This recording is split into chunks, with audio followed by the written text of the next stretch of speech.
Throughout this week, we've heard a political message about Afghan refugees from Wisconsin's Republican lawmakers take shape.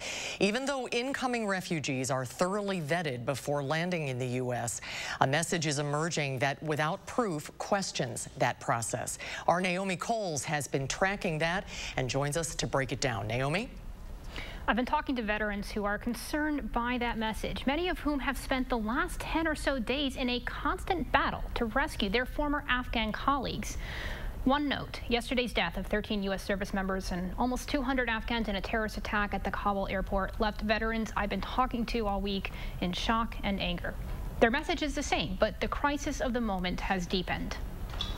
Because we cannot have terror imported into the United States here. In press conferences this week. How many special immigrant visa holders do you think the Taliban are letting into Kabul airport right now? Republican messages to Afghan refugees in Wisconsin have been tinged with messages of fear, messages that are alarming veterans who were there. Afghanistan, I lost both my legs below the knee in an IED explosion. Outspoken Wisconsin Republican, former congressional candidate, and Afghanistan veteran Jason Church urged a human approach.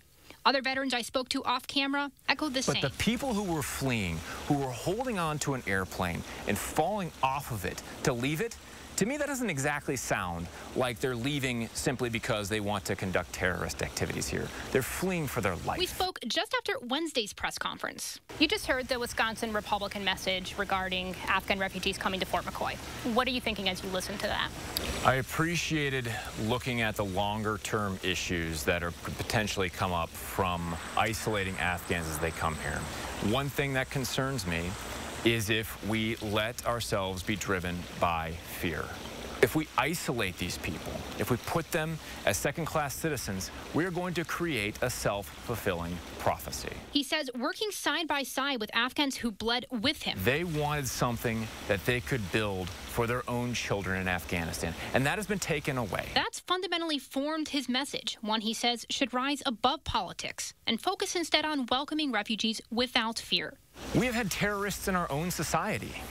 So to assume that a group of people who are coming over here just because we're fighting a war there will assume a mentality of violence is ridiculous.